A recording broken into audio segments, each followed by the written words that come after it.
Hello friends, welcome to my channel tips on mathematics. तो आज के इस वीडियो में वृत्त से संबंधित क्षेत्रफल अध्याय 11 के एनसीईआरटी के इम्पॉर्टेंट क्वेश्चन और पीवाईक्यूज को करने वाले हैं। इससे पहले के वीडियो में पार्ट 1 में अध्याय 11 के इम्पॉर्टेंट क्वेश्चन और पीवाईक्यूज को कर चुके हैं। इस वीडियो में पार्ट 2 में नेक्स्ट इम्पॉर्टेंट क्वेश्चन को सॉल्व करने वाले हैं। सो वीडियो स्टार्ट करते हैं। तो सबसे पहला प्रश्न है प्रश्न नंबर 5। त्रिज्या 21 सेंटीमीटर वाले वृत्त का एक चाप केंद्र पर 60 डिग्री का कोण आंतरित करता है। ज्ञात कीजिए। इसमें पहला, दूसरा और तीसरा पॉइंट है चाप की लंबाई, पहला पॉइंट है। दूसरा पॉइंट है चाप द्वारा बनाए गए त्रिज्यखंड का क्षेत्रफल। तीसरा पॉइंट है संगत जीवा द्वारा बनाए गए वृत्तखंड का क्षेत्रफल। तो इसमें तीनों पॉइंट का हमें आंसर निकालना है और ये प्रश्न 2024 में आया है। तो प्रश्न में दिया है कि 21 सेंटीमीटर त्रिज्या वाला वृत्त है और वृत्त का एक चाप के केंद्र पर 60 डिग्री का कोण आंतरित करता है।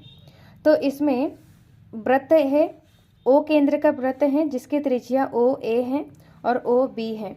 तो त्रिज्या की जो लंबाई है, त्रिज्या यहाँ पर 21 सेंटीमीटर है और केंद्र पर 60 डिग्री के कोण आंतरित करता है। तो इसमें पहला पॉइंट है चाप की लंबाई हमें ज्ञात करना है। तो इसमें चाप की लंबाई, चाप यहाँ पर ए पी बी, ये जो लाइन है परिधि पर ए पी बी, परिधि पर ए पी बी जो जितनी लंबाई है इसे चाप की लंबाई बोला जाता है। तो इस चाप की लंबाई को हमें ज्ञात करना है।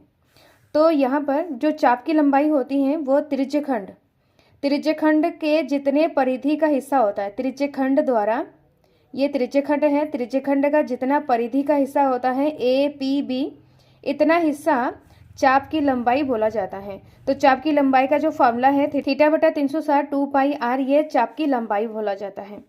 तो इसमें वैल्यू को पुट करना है। थीटा यहाँ पर 60 डिग्री है बटा 360 गुणा 2 पाई, यहाँ पर 22/7 रखना है, 22/7 गुणा आर यहाँ पर 21 है।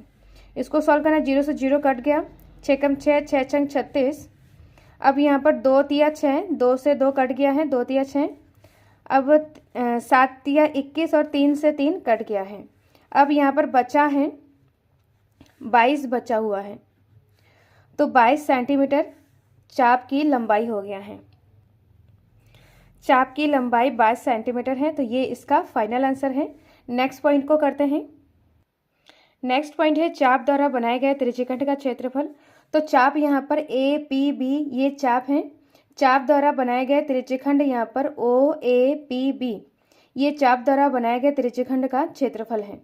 तो इस त्रिज्यखंड का क्षेत्रफल हमें निकालना है। तो यहाँ पर इसको अगर देखा जाए तो ये त्रिज्यखंड का क्षेत्रफल है। तो त्रिज्यखंड का फार्मूला होता है थीटा बट्टा 360 पाई आर स्क्वायर। तो यहाँ पर थीटा है 60 डिग्री और बट्टा 360, पाई का मान यहाँ पर 22/7 गुणा आर यहाँ पर 21 गुणा 21 है। यहाँ पर आर, यहाँ वृत्त की त्रिज्या 21 सेंटीमीटर है तो 21 गुणा 21 है, आर स्क्वायर मतलब 21 गुणा 21। तो 0 से 0 कट हो गया है, 6 कम 6, 6 छंग 36। अब यहाँ पर 2 तिया 6, 2 से इसको कट करेंगे तो यहाँ पर आ जाएगा 11। अब यहाँ पर 7 तिया 21, 3 से 3 कट गया है। तो यहाँ पर बचा है 11 गुणा 21 बचा है और हर में यहाँ पर कुछ भी नहीं बचा है। तो इनको गुणा करेंगे तो गुणा करने के बाद यहाँ पर 231 सेंटीमीटर स्क्वायर आ जाएगा। चाप द्वारा बनाए गए त्रिज्यखंड का क्षेत्रफल 231 सेंटीमीटर स्क्वायर। तो ये इसका फाइनल आंसर है। नेक्स्ट पॉइंट को करते हैं। थर्ड पॉइंट है यहाँ पर संगत जीवा द्वारा बनाए गए वृत्तखंड का क्षेत्रफल निकालना है। तो यहाँ पर वृत्तखंड का क्षेत्रफल पूछा गया है। तो संगत जीवा यहाँ पर ए से बी को जब हम मिलाएंगे, तो ये जीवा हुआ है।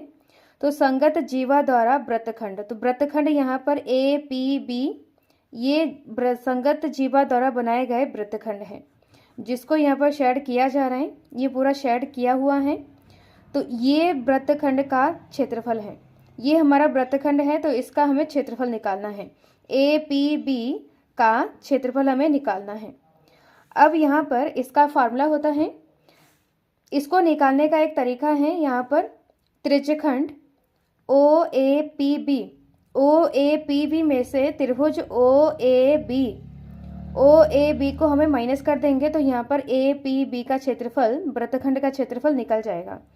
तो यहाँ पर त्रिज्यखंड के क्षेत्रफल में से इस त्रिभुज के क्षेत्रफल को हम माइनस कर देंगे तो वृत्तखंड का क्षेत्रफल निकल जाएगा। तो इसको लिखते हैं त्रिज्यखंड ओ ए पी बी का क्षेत्रफल माइनस त्रिभुज ए ओ बी का क्षेत्रफल। तो यहाँ पर त्रिज्यखंड का क्षेत्रफल हमने पहले निकाला है, ओ ए पी बी का क्षेत्रफल अभी हमने निकाला है। अब यहाँ पर त्रिभुज का क्षेत्रफल निकालना है तो त्रिभुज यहाँ पर ओ ए बी यहाँ पर त्रिभुज है, तो इस त्रिभुज का क्षेत्रफल हमें निकालना है। तो यहाँ पर इस त्रिभुज को बनाते हैं। ये वाला जो त्रिभुज है ओ ए बी एक त्रिभुज है जो कि सम द्विबाहु त्रिभुज है। ओ ए यहाँ पर 21 सेंटीमीटर है, ओ बी यहाँ पर 21 सेंटीमीटर है। तो ओ ए बी एक सम द्विबाहु त्रिभुज है जिसका ओ कोण यहाँ पर 60 डिग्री है। तो सम द्विबाहु त्रिभुज में जब किसी त्रिभुज में दो भुजाएं आपस में बराबर होती है तो उसके सम्मुख कोण आपस में बराबर होता है। तो यहाँ पर ओ ए बराबर है ओ बी के, तो ओ ए के सामने वाला कोण ये बी कोण है और ओ बी के सामने वाला कोण ए कोण है। तो यहाँ पर कोण ए बराबर कोण बी हो जाएगा क्योंकि इसके भुजाएं आपस में बराबर है तो सम्मुख कोण आपस में बराबर हो जाएगा। तो कोण ए बराबर हो जाएगा कोण बी के। अब यहाँ पर ये जो त्रिभुज है, त्रिभुज का किसी एक कोण 60 डिग्री का है और त्रिभुज के सभी कोणों का योग यहाँ पर 180 का होता है। त्रिभुज के अंतः कोणों का योग 180 होता है। तो यहाँ पर 60 प्लस कोण ए प्लस कोण बी बराबर 180। तो यहाँ पर कोण ए प्लस कोण बी बराबर 180 और ये 60 बराबर किधर आएगा तो माइनस में हो जाएगा। तो इसको जब हम माइनस करेंगे तो यहाँ पर आ जाएगा 0 2 1 120 आ जाएगा। तो कोण ए प्लस कोण बी यहाँ पर 120 है, दोनों कोणों का योग 120 है। अब यहाँ पर देखा जाए कि कोण ए बराबर कोण बी है, दोनों क्या है, दोनों यहाँ पर बराबर हैं, दोनों कोण आपस में बराबर हैं। तो यहाँ पर हम लिखेंगे कोण ए प्लस कोण ए, कोण ए बी के बराबर है तो यहाँ पर बी की जगह कोण ए रखा है। तो 120 दो कोण ए हो जाएगा, इनको जोड़ेंगे तो यहाँ पर 2 हो जाएगा। अब यहाँ पर कोण ए बराबर हो जाएगा 120/2, तो 2 छंग 12 और यहाँ पर 0 आ जाएगा। तो यहाँ पर कोण ए बराबर 60 आ गया है। तो कोण ए बराबर कोण बी है तो कोण बी बराबर भी 60 हो जाएगा। तो यहाँ पर इसको सॉल्व करके हमें ये दिखाना है कि इसको हमने इस तरीके से सॉल्व किया है क्योंकि इसको त्रिभुज ओ ए बी एक सम द्विबाहु त्रिभुज है जिसका सभी कोण 60 डिग्री का है। इसीलिए यहाँ पर इसको सॉल्व करके दिखाया गया है कि ये कोण भी 60 डिग्री का है और ये कोण भी 60 डिग्री का है, इसलिए इसको यहाँ पर सॉल्व किया गया है। ये जो सॉल्व करने का जो ये पार्ट है ये रफ पार्ट है, इसको हमें फेयर में नहीं करना है, इसको समझाने के लिए यहाँ पर किया है। तो यहाँ पर किसी भी कोण का कोण अगर सम द्विबाहु त्रिभुज होता है जिसका एक कोण 60 है तो अन्य दो कोण भी यहाँ पर 60 डिग्री और 60 डिग्री का ही होता है। यहाँ पर सम द्विबाहु त्रिभुज है तो सम द्विबाहु त्रिभुज में सम द्विबाहु त्रिभुज का जो क्षेत्रफल होता है √3/4 भुजा का स्क्वायर होता है। ये सम द्विबाहु त्रिभुज का क्षेत्रफल होता है √3/4 भुजा का स्क्वायर। तो इस फॉर्मूले से हम इस त्रिभुज का क्षेत्रफल निकाल सकते हैं जिसमें भुजा यहाँ पर 21 सेंटीमीटर है। तो यहाँ पर 21 सेंटीमीटर का स्क्वायर रख के इसको सॉल्व करना होगा। अब यहाँ पर त्रिज्यखंड ओ ए पी बी का क्षेत्रफल अभी निकाल लिया है। ये त्रिज्यखंड का क्षेत्रफल 231 माइनस त्रिभुज का क्षेत्रफल निकालना है तो त्रिभुज का क्षेत्रफल होता है √3/4 भुजा का स्क्वायर होता है। तो इस तरीके से ऐसे ही आ जाएगा माइनस √3 का मान। यहाँ पर इस प्रश्न में √3 का मान नहीं बोला है कि कुछ रखना है तो ऐसे ही √3 को ऐसे ही रखेंगे /4 और भुजा यहाँ पर 21 गुणा 21 हो जाएगा। इसको यहाँ पर सॉल्व करना है तो 231 माइनस √3/4 और यहाँ पर 21 गुणा 21 करेंगे तो यहाँ पर हो जाएगा 441।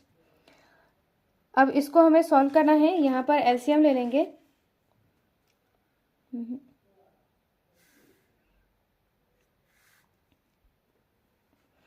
वृत्तखंड का क्षेत्रफल 231 माइनस 441/3/4 सेंटीमीटर स्क्वायर। तो ये इसका फाइनल आंसर है। नेक्स्ट प्रश्न को करते हैं। नेक्स्ट है प्रश्न नंबर 7 जो कि 2024 में आया है। त्रिज्या 12 सेंटीमीटर वाले एक वृत्त की कोई जीवा केंद्र पर 120 डिग्री का कोण आंतरित करती है। संगत वृत्तखंड का क्षेत्रफल ज्ञात कीजिए। प्रश्न में बोला जा रहा है कि 12 सेंटीमीटर त्रिज्या का एक वृत्त, तो ओ केंद्र का एक वृत्त है जिसका त्रिज्या ओ ए और ओ बी है 12 सेंटीमीटर है। जीवा द्वारा, तो यहाँ पर जीवा ए को बी से जब मिलाएंगे तो ये ए बी वृत्त का जीवा है। तो जीवा द्वारा वृत्त के केंद्र पर 120 डिग्री का कोण आंतरित करता है। तो ये 120 डिग्री का कोण केंद्र पर आंतरित कर रहा है। अब इसमें बोला जा रहा है कि संगत वृत्तखंड का क्षेत्रफल ज्ञात कीजिए। तो संगत वृत्तखंड यहाँ पर ए पी बी का क्षेत्रफल, ये जो क्षेत्र है जिसको हमने शेड करा है, इस शेडेड पार्ट को हमें इस शेडेड पार्ट का क्षेत्रफल निकालना है। तो यहाँ पर सेम प्रश्न 5 की तरह ही इसको सॉल्व करना है। तो यहाँ पर जो त्रिज्यखंड है, त्रिज्यखंड ओ ए पी बी का क्षेत्रफल में से त्रिभुज ओ ए बी के क्षेत्रफल को हम माइनस कर देंगे। तो संगत वृत्तखंड का क्षेत्रफल ए पी बी जितना पार्ट शेड किया है उतने पार्ट का क्षेत्रफल निकल जाएगा। तो इसको सॉल्व करते हैं। संगत वृत्तखंड का क्षेत्रफल बराबर त्रिज्यखंड ओ ए पी बी का क्षेत्रफल माइनस त्रिभुज ए ओ बी का क्षेत्रफल। तो ये है समीकरण नंबर 1। अब यहाँ पर त्रिज्यखंड ओ ए पी बी का क्षेत्रफल अलग निकालेंगे और त्रिभुज ए ओ बी का क्षेत्रफल अलग निकालेंगे। तो यहाँ पर त्रिज्यखंड का क्षेत्रफल θ/360 पाई आर स्क्वायर होता है इसका फार्मूला। अब इसमें हम वैल्यूज़ को पुट करेंगे। तो यहाँ पर थीटा है 120 डिग्री बटा 360, पाई का मान यहाँ पर 22/7 रखना है।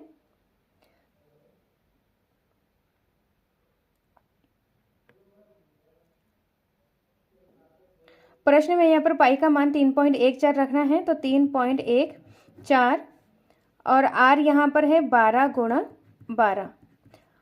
आर यहाँ पर आर का स्क्वायर है तो 12 गुणा 12 आ जाएगा। तो यहाँ पर 0 से 0 कटा, 12 कम 12, 12 36। अब यहाँ पर है 3 एकम 3, 3 चक्कू 12। तो यहाँ पर बचा है 3.14 और यहाँ पर गुणा 4 गुणा 12 और हर में यहाँ पर कुछ भी नहीं बचा है। तो यहाँ पर 3.14 गुणा 12 चक्कू 48। अब इन दोनों को हमें गुणा करना है। तो इन दोनों को गुणा करेंगे तो यहाँ पर आ जाएगा 150.72 सेंटीमीटर स्क्वायर। तो ये है त्रिज्यखंड का क्षेत्रफल। नेक्स्ट यहाँ पर त्रिभुज ए ओ बी का क्षेत्रफल हम निकालेंगे।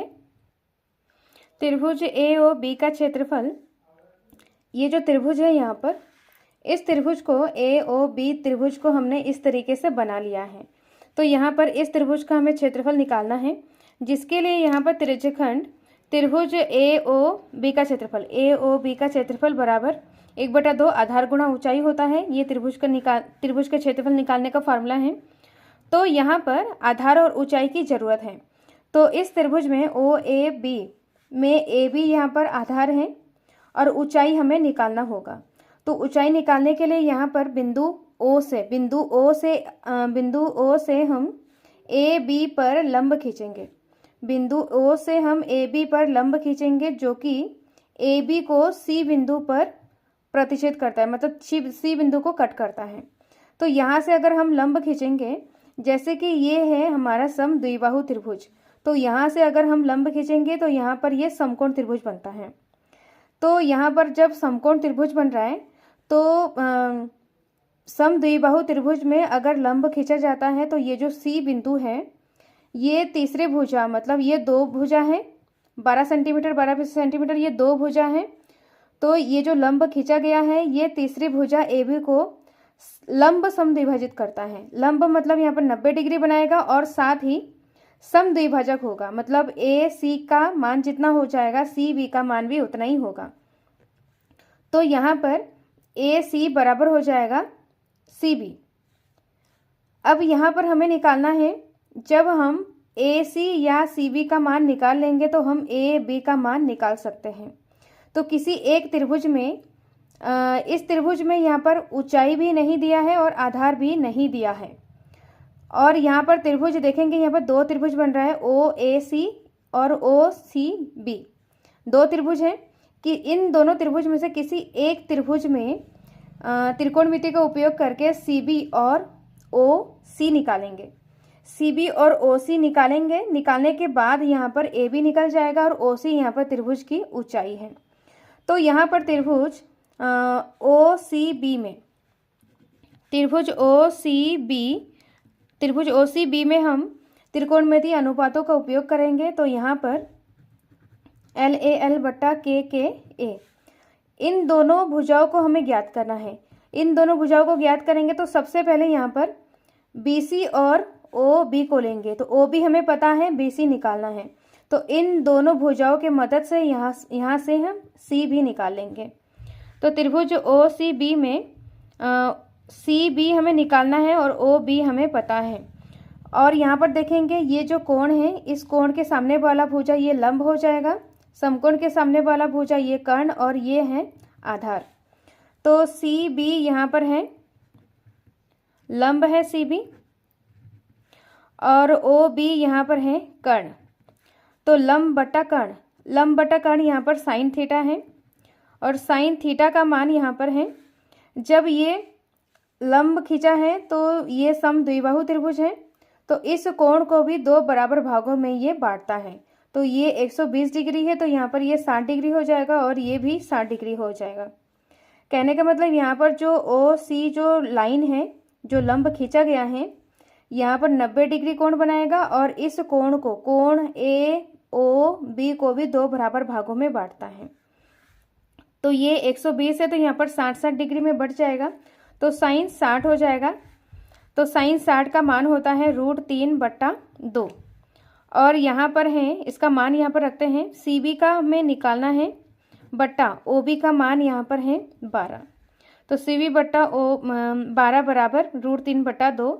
अब इसको आगे सॉल्व करना है।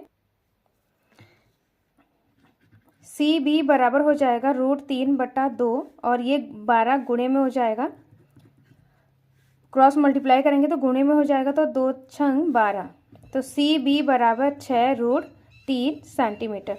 तो सी बी का मान निकल गया है, सी बी का मान निकल गया है। तो यहाँ से अब दोबारा से ओ सी का मान निकालेंगे। तो इस त्रिभुज में ही हमें ओ सी का मान निकालेंगे। तो ओ सी बट्टा भुजाओं का अनुपात लेंगे ओ सी और ओ बी हमें पता है। अब यहाँ पर ओ सी है आधार और ओ बी है कर्ण।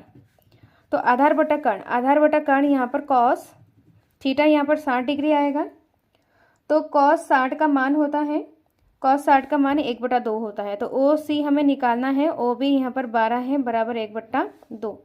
तो ओ सी बराबर क्रॉस मल्टीप्लाई करेंगे तो 12 का 1 से गुणा हो जाएगा, तो 12/2।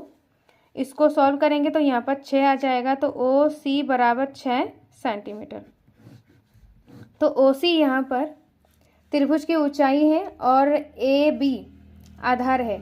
अब यहाँ से हम ए बी निकालेंगे। तो ए बी को निकालने के लिए यहाँ पर हमें सी बी का मान पता है। तो ए बी बराबर हो जाएगा सी बी का दुगना, क्योंकि यहाँ पर जो सी बी की जो जितनी लंबाई हो जाएगी वो ए सी के बराबर हो जाएगा। तो हमें ए बी निकालना है। तो ए बी पूरा कितना हो जाएगा, सी बी का डबल हो जाएगा। तो सी बी का डबल मतलब सी बी का 2 गुना। तो सी बी का मान है यहाँ पर 6√3 गुणा 2। इसको गुणा करेंगे तो यहाँ पर 6 दूनी 12√3 सेंटीमीटर आ जाएगा।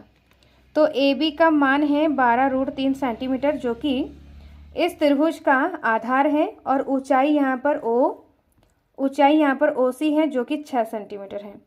अब आधार और ऊंचाई से त्रिभुज का क्षेत्रफल निकाल सकते हैं।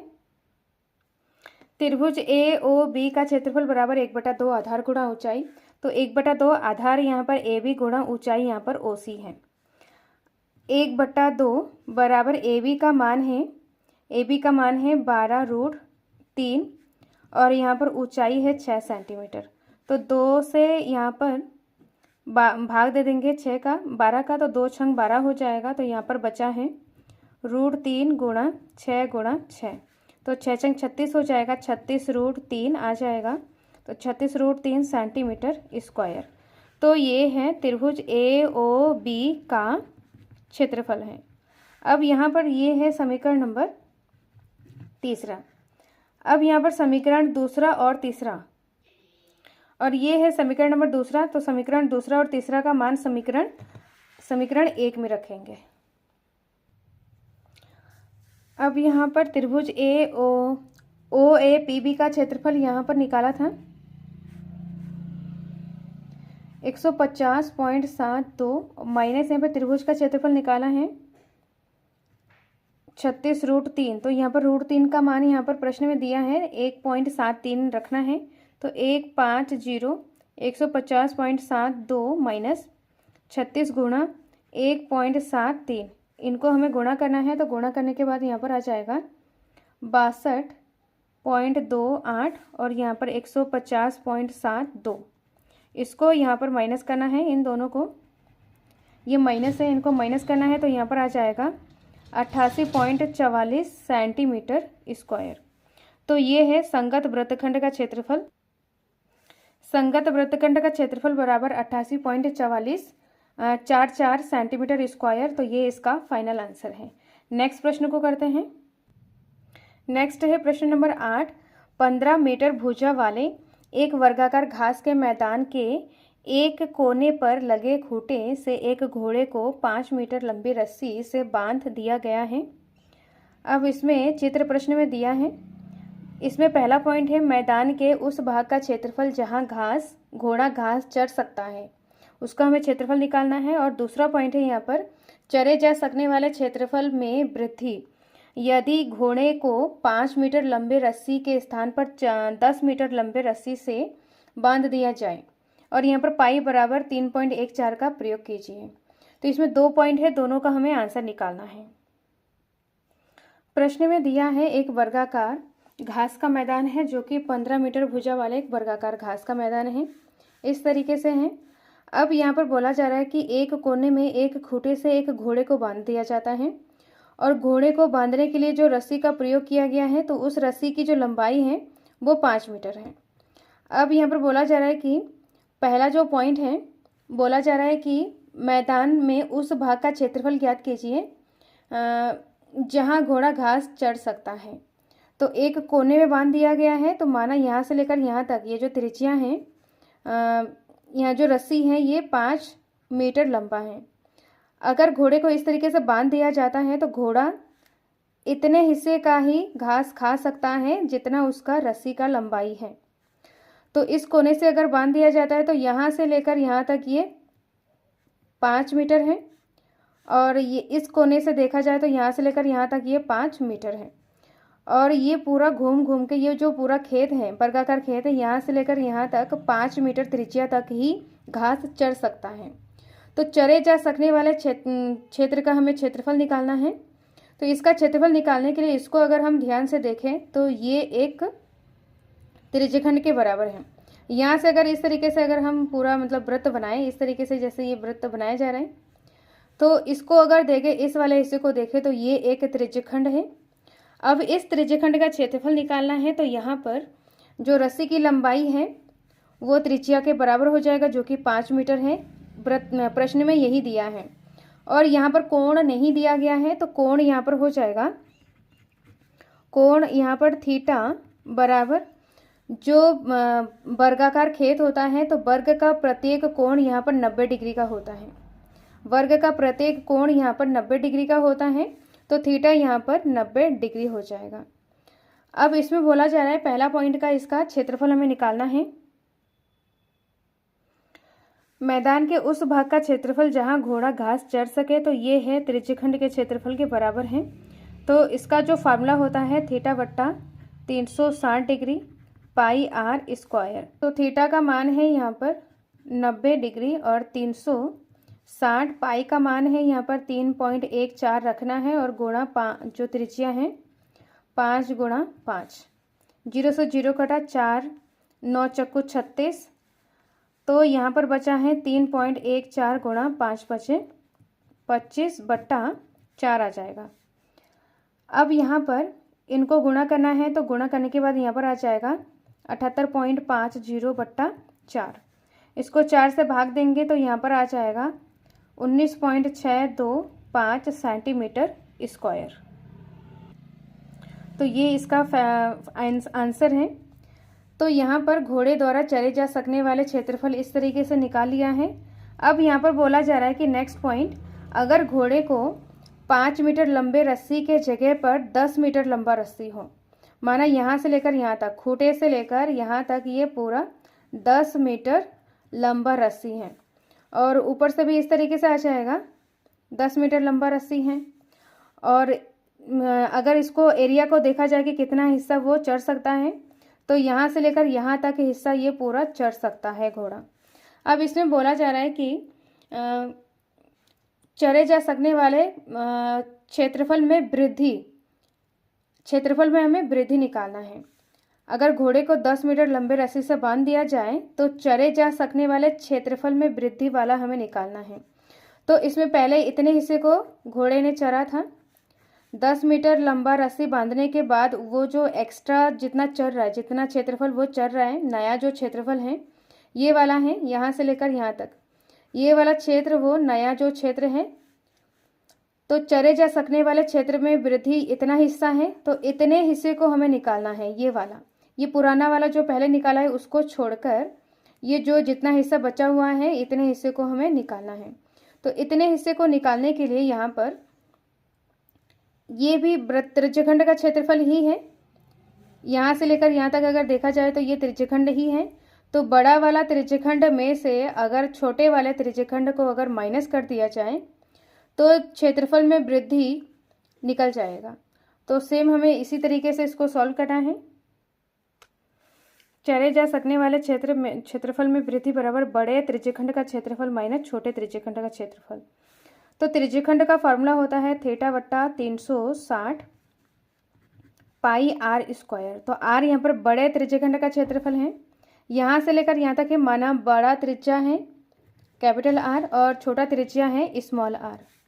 तो बड़े त्रिज्यखंड का क्षेत्रफल यहाँ पर θ/360 पाई r स्क्वायर यहाँ पर कैपिटल रखना है जो कि 10 मीटर है, माइनस छोटा यहाँ पर θ/360 पाई r स्क्वायर, r यहाँ पर कैपिटल स्मॉल r है। अब यहाँ पर θ/360 और पाई दोनों में कॉमन है, तो यहाँ पर हम कॉमन लिख सकते हैं पाई यहाँ पर capital R minus small r। तो थीटा यहाँ पर 90 डिग्री है, 90/360। पाई का मान यहाँ पर रखना है 3.14 और r का मान है यहाँ पर 10 का स्क्वायर माइनस 5 का स्क्वायर। तो 0 से 0 कटा, 9 चक्कू 36, तो यहाँ पर 3.14/4 और यहाँ पर है 10 का स्क्वायर, यहाँ पर 100 हो जाएगा माइनस का 25। अब हमें इसको भाग देना है, 3.14 को 4 से भाग देना है। तो यहाँ पर हम 3.14/4 और इनको पहले माइनस करेंगे। तो माइनस करने के बाद यहाँ पर आ जाएगा 75, फिर हमें 4 से भाग देना है इसको। अब इन दोनों को हम गुणा करेंगे, तो गुणा करने के बाद यहाँ पर आ जाएगा 235.5/4। अब इसको भाग देंगे, तो भाग देने के बाद यहाँ पर आ जाएगा 58.875 मीटर स्क्वायर। तो ये इसका आंसर है। तो ये जो क्षेत्रफल है ये चरे जा सकने वाले क्षेत्रफल में वृद्धि वाले का क्षेत्रफल है, मतलब इतने हिस्से का क्षेत्रफल हमने निकाल लिया है। तो इस तरीके से इसको हमें सॉल्व करना है। अब नेक्स्ट प्रश्न को करते हैं। तो प्रश्न है प्रश्न नंबर 10। एक छतरी में 8 ताने हैं जो बराबर दूरी पर लगे हुए हैं। छतरी को 45 सेंटीमीटर त्रिज्या वाले एक सपाट वृत्त मानते हुए इसकी 2 क्रमागत तानों के बीच का क्षेत्रफल हमें ज्ञात करना है। तो यहाँ पर छतरी का जो इसमें छतरी को इस तरीके से सपाट मानते हुए इसमें 8 ताने लगे हुए हैं। ताने मतलब यहाँ पर 1 2 3 4 5 6 7 8, इस तरीके से यहाँ से लेकर यहाँ तक एक ताना है। ऐसे ही यहाँ पर 8 ताने लगे हुए हैं। तो यहाँ पर छतरी में जो ताने की जो लंबाई है वो 45 सेंटीमीटर है। तो प्रश्न में दिया है छतरी में तानों की लंबाई, जिसको हम त्रिज्या मान रहे हैं, छतरी को वृत्त मानते हुए यहाँ पर ताने यहाँ से लेकर यहाँ तक होता है, एक ताना, दो ताना। तो यहाँ से लेकर यहाँ तक की जो लंबाई है वो 45 सेंटीमीटर है। तो वृत्त की त्रिज्या यहाँ पर जो छतरी के ताने की लंबाई मतलब त्रिज्या आर यहाँ पर 45 सेंटीमीटर है।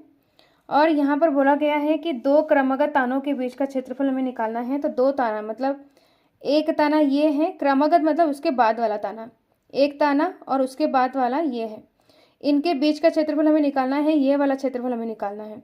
तो इसको अगर देखा जाए तो ये एक त्रिज्यखंड का क्षेत्रफल है। तो यहाँ पर त्रिज्यखंड का क्षेत्रफल हमें निकालना है। तो इसमें थीटा नहीं दिया है, तो थीटा निकालने के लिए जो कोण है, कोण थीटा निकालने के लिए वृत्त के केंद्र पर 360 डिग्री का कोण होता है और यहाँ पर 8 भागों में बटा हुआ है। तो 8 से इसको हम भाग लगा देंगे, तो इसको भाग देंगे तो यहाँ पर आ जाएगा। इसको जब हम डिवाइड करेंगे तो डिवाइड करने के बाद यहाँ पर 45 डिग्री आ जाएगा। तो थीटा बराबर 45 डिग्री और त्रिज्या यहाँ पर 45 सेंटीमीटर। अब यहाँ पर दो क्रमागत तानों के बीच का क्षेत्रफल हमें निकालना है। दो क्रमागत तानों के बीच का क्षेत्रफल बराबर त्रिज्यखंड का क्षेत्रफल, इतने हिस्से को निकालना है। तो यहाँ पर थीटा बट्टा 360 पाई आर स्क्वायर, थीटा यहाँ पर 45 डिग्री बट्टा 360, पाई का मान यहाँ पर 22/7 ही रखना है, गुणा आर यहाँ पर 45 गुणा 45। तो यहाँ पर इसको हमें डिवाइड करना है। तो डिवाइड करने के बाद यहाँ पर आ जाएगा, इसको हम 5 से डिवाइड करेंगे, इसको हम 9 से भाग लगा देंगे दोनों को। तो 9 पंजे 45 और यहाँ पर आ जाएगा 9 चक्को 36 और यहाँ पर 0। फिर यहाँ पर 5 एकम 5, 5 अठे 40, तो यहाँ पर 8 आ गया है। अब इसको हम डिवाइड करेंगे तो यहाँ पर 2 चक्को 8 और 2 से इसको करेंगे तो 11 आ जाएगा। अब यहाँ पर किसी से कुछ भी नहीं कटेगा, तो यहाँ पर है जो संख्याएं बची हुई हैं 11 गुणा 45 बट्टा 4 गुणा 7, इस तरीके से संख्याएं बची हैं। तो यहाँ पर 11 गुणा इन दोनों संख्याओं को गुणा करेंगे तो यहाँ पर आ जाएगा 2025 और यहाँ पर 7 चक्को 28, इसको गुणा करना है। तो गुणा करने के बाद यहाँ पर आ जाएगा 22,275 बट्टा 28, तो इस तरीके से 28 सेंटीमीटर स्क्वायर। तो यहाँ पर दो क्रमागत तानों के बीच का क्षेत्रफल यहाँ पर इस तरीके से है। तो ये इसका फाइनल आंसर है। नेक्स्ट प्रश्न को करते हैं। नेक्स्ट है प्रश्न नंबर 13, जो कि लास्ट प्रश्न है। यदि गोल मेजपोश में 6 समान डिज़ाइन बने हुए हैं, जैसे आकृति में दर्शाया गया है, यदि मेजपोश की त्रिज्या 28 सेंटीमीटर है तो 0.35 रुपये प्रति वर्ग सेंटीमीटर की दर से इन डिज़ाइनों को बनाने की लागत ज्ञात कीजिए। और इसमें √3 का मान है 1.7 का प्रयोग कीजिए।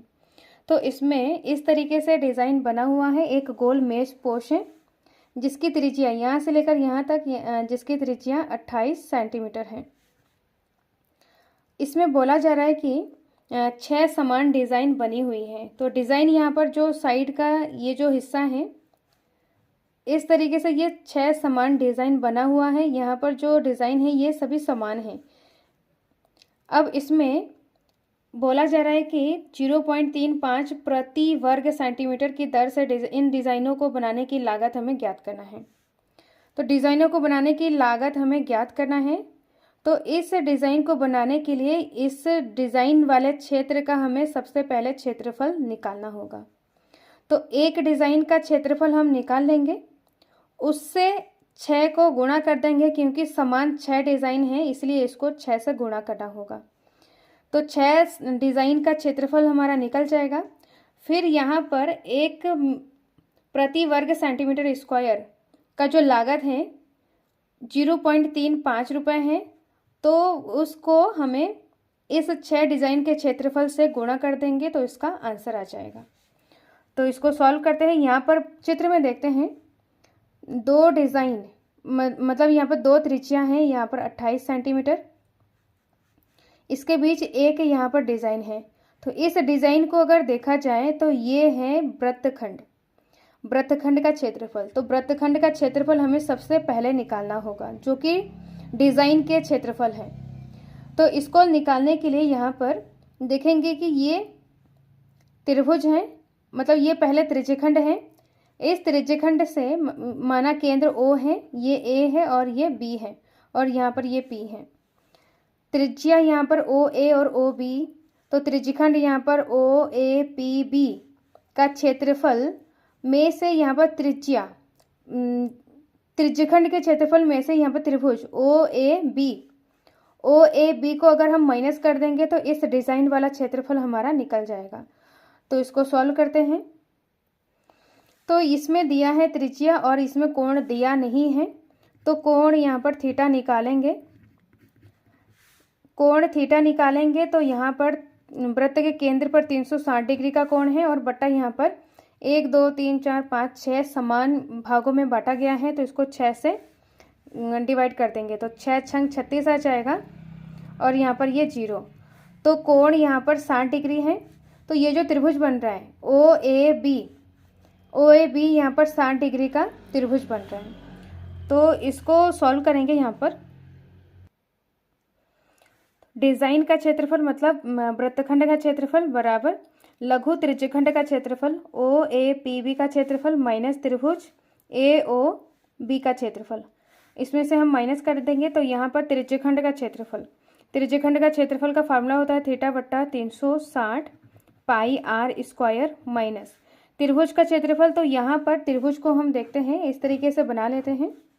ये 60 डिग्री का है और ये जो त्रिज्या है ये 28 सेंटीमीटर है। तो इस त्रिभुज को अगर देखा जाए OAB त्रिभुज यहाँ पर समद्विबाहु त्रिभुज है, जिसकी दो भुजाएं बराबर हैं। तो यहाँ पर अगर ये दोनों त्रिभुज का दो भुजाएं बराबर हैं तो 60 डिग्री का जो कोण वाला जो त्रिभुज है ये समद्विबाहु त्रिभुज होगा। इसको हमने प्रश्न नंबर 5 में अच्छे से समझाया है। तो ये जो त्रिभुज है ये हमारा समबाहु त्रिभुज हो जाएगा।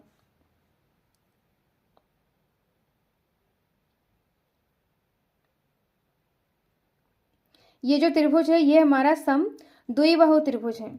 तो समद्विबाहु त्रिभुज में ये 60 डिग्री का कोण हो जाएगा और यहाँ पर ये 60 डिग्री का कोण हो जाएगा। समबाहु, तो ये समद्विबाहु त्रिभुज है। तो समद्विबाहु त्रिभुज का फार्मूला होता है, क्षेत्रफल का फार्मूला होता है √3/4 भुजा का स्क्वायर।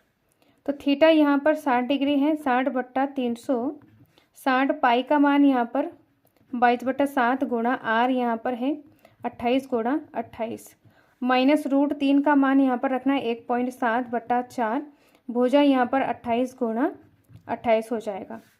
इसको सॉल्व करना है, तो सॉल्व करने के लिए यहाँ पर 0 से 0 कट कर देंगे, 6 छंग 36। अब 2 तिया 6 और 2 से इसको भाग देंगे तो 11 आ जाएगा।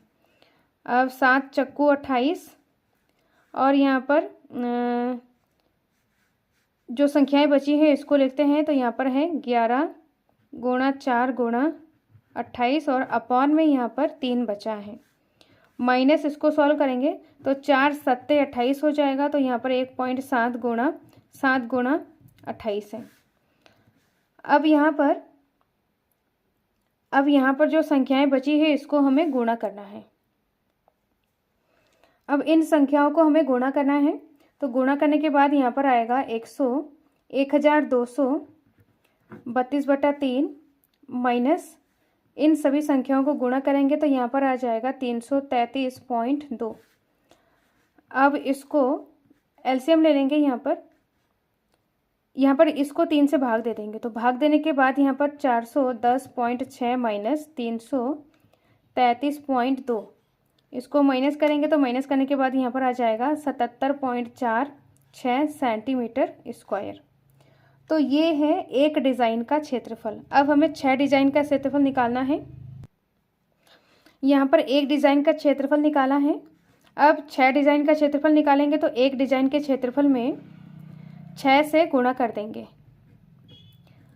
तो एक डिज़ाइन का क्षेत्रफल यहाँ पर है, गुणा 6 कर देंगे।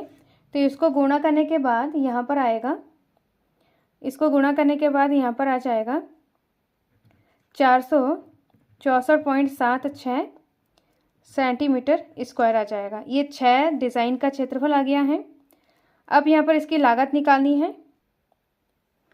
0.35 प्रति वर्ग सेंटीमीटर की दर से लागत निकालना है, तो 6 डिजाइन के क्षेत्रफल को 0.35 से गुणा कर देंगे। तो यहाँ पर 464.76 गुणा 0.35, इसको गुणा कर देंगे तो इसका लागत निकल जाएगा, 6 डिज़ाइन का लागत निकल जाएगा।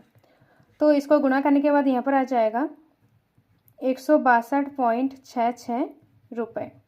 तो इस तरीके से हमने 6 समान डिज़ाइन के क्षेत्रफल का लागत 0.5 प्रति वर्ग सेंटीमीटर की दर से निकाला है। तो ये इसका फाइनल आंसर है। नेक्स्ट वीडियो में अध्याय 12 के एनसीईआरटी के इम्पॉर्टेंट क्वेश्चन और पीवाईक्यूज को करने वाले हैं। इस वीडियो में कोई डाउट हो, कोई क्वेश्चन पूछना हो तो कमेंट बॉक्स में कमेंट करें। अध्याय 11 का डिटेल वीडियो पहले बना चुके हैं, सो प्लेलिस्ट को चेक करके वीडियो को देख सकते हैं। और इस वीडियो को ज़्यादा से ज़्यादा शेयर करें जिससे कि इस वीडियो का हेल्प सबको मिले। मिलते हैं नेक्स्ट वीडियो में। Thank you so much.